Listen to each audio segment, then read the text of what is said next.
Bismillah, kita lanjutkan ngaji filsafat kita. Malam ini kita ketemu Syekh Siti Jenar. Malam ini kita nukil sedikit saja ajaran-ajarannya Syekh Siti Jenar dengan kapasitas kita yang juga sedikit. Jadi sak nyampe. Jadi dengan bekal dari guru-guru awal sampai guru-guru akhir, nanti Syekh Siti Jenar menjalani lakunya sendiri sebagai seorang sufi dan melakukan gerakan sosial besar-besaran waktu kembali berdakwah ke Jawa, yang kemudian dakwahnya ini meresahkan penguasa saat itu. Dan jadi transisi dari Raden Patah dan Sultan Trenggono. Jadi Syekh Siti Jenar dan murid-muridnya dianggap mau bikin makar. Jadi Syekh Siti Jenar itu kan dulunya ketika berdakwah itu kan muridnya banyak dan dia bikin komunitas-komunitas. Komunitas ini nanti yang dikenal komunitas lemah abang. Dia buka hutan, buka daerah baru, pengikutnya banyak dan cabangnya di mana-mana. Hampir di seluruh Jawa ada. Itu di catatan saya, daerah yang namanya lemah abang itu di Tangerang ada, Tangerang Banten, Bekasi ada, Karawang, Indramayu, Cirebon, Brebes, Pekalongan. Kemudian daerah Jawa Tengah sampai timur ada Wonogiri, Magetan, Pasuruan, Banyuwangi. Di Bangkalan, Madura ada Tanah Merah. Itu yang babat alas itu Syekh Siti Jenar dan kawan-kawan. Itu mengkhawatirkan bagi Sultan Trenggono zaman itu, sehingga dipanggil bolak-balik ke istana, tidak mau. Dan itu nanti jadi cikal bakal yang diidentifikasi oleh Clifford Gate sebagai masyarakat abangan. Jadi sumber lahirnya yang disebut Islam kejawen. Oke, sangkan parannya di situ. Dan ini khawatir luar biasa si Sultan Trenggono ini. Apalagi ajarannya agak nekat, beda sama para wali yang santun, yang kayak kiai beneran zaman sekarang itu. Kalau Syekh Siti Jenar rada uraan gayanya. Jadi dia pemikir bebas yang sejati. Jadi kendel, kalau ngomong juga kendel, kalau nafsir juga kendel, kalau dakwah juga berani. Itu yang bikin Sultan gerah dan memanfaatkan majelis wali untuk menyidangkan dan bahkan nanti ceritanya sampai mengeksekusi. Meskipun ada banyak sekali versi apapun, tapi alur utamanya kelihatan bahwa Syekh Siti Jenar pada zamannya dianggap makar pada negara, khususnya negara Islam saat itu, atau yang anggap dirinya sebagai negara Islam dengan gayanya masing-masing. Oke, jadi itu settingnya seorang Siti Jenar. Saya tidak tahu kalian memahaminya seperti apa selama ini.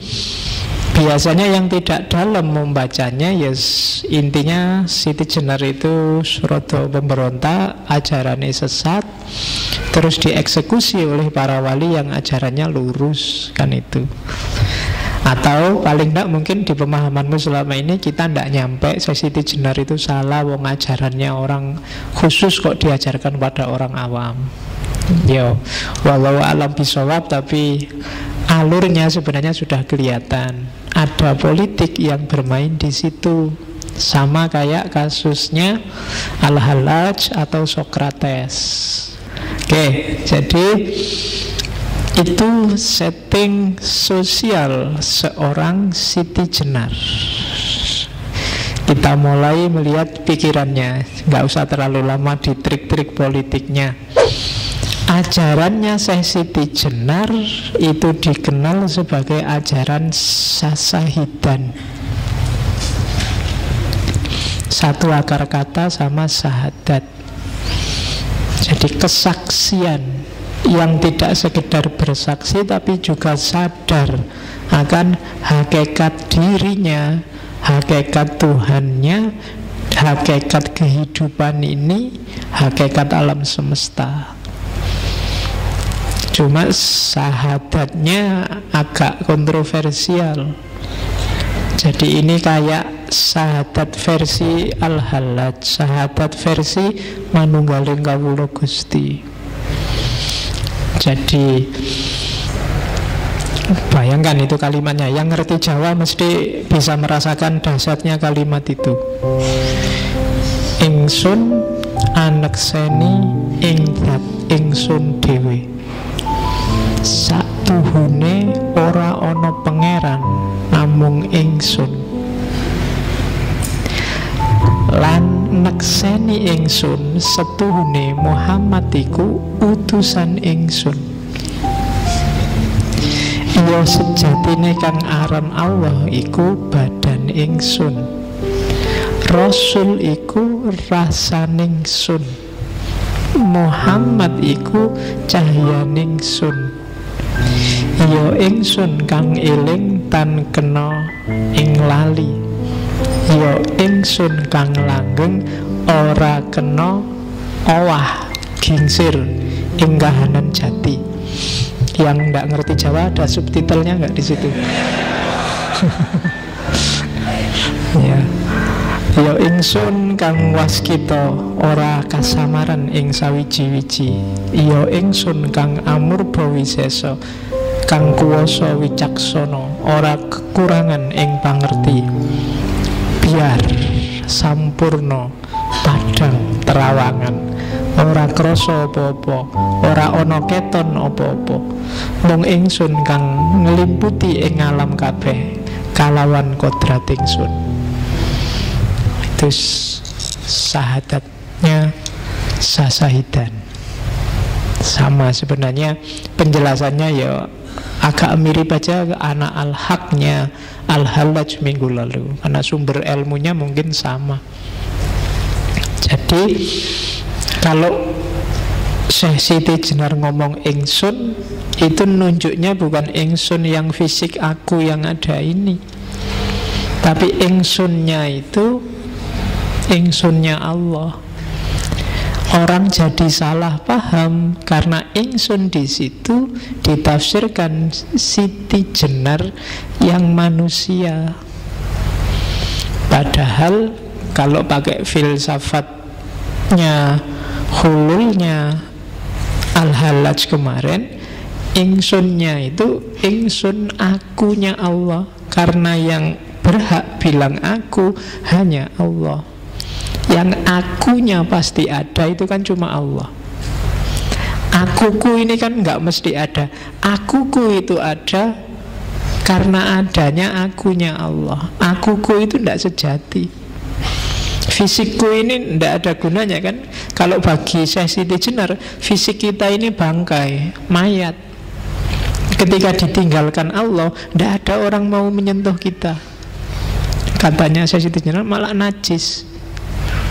Jadi fisik itu tidak ada ini. Jadi kalau dia bilang aku, bukan aku yang fisik ini, berarti aku yang rohani.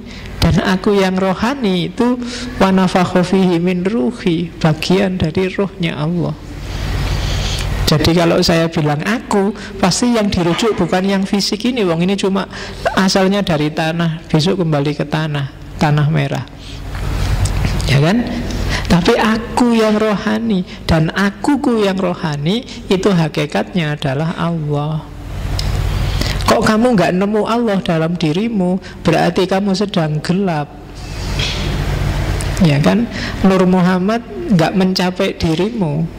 Biar Nur Muhammad mencapai dirimu, bergeraklah mendekat ke Nur Muhammad. Nur Muhammad itu makhluk paling dekat sama Allah karena dia limpahan pertama. Biar dirimu terang. Kalau kamu terang, kamu bisa tahu Allah yang ada dalam dirimu. Nah, itu filosofi dari Syekh Siti Jenar. Mirip sama Al-Halab, mirip sama Abu Yazid Bustami, mirip sama Ibnu Arabi. Maka saya bilang dia bukan orang yang pertama yang ngomong semacam ini. Bahkan para wali yang lain pun insya Allah ngerti ajaran ini. Cuma mungkin karena pertimbangan masyarakat muslim yang belum dewasa, yang hampir semua masih mu'alaf. Oke, sehingga Syekh Siti Jenar dengan dukungan politik akhirnya harus dieksekusi, merusak imannya masyarakat yang masih belum cerdas. Sama kayak Sokrates kemarin, sama kayak Al-Halaj. Oke, jadi syahadatnya namanya syahadat syahsahidan.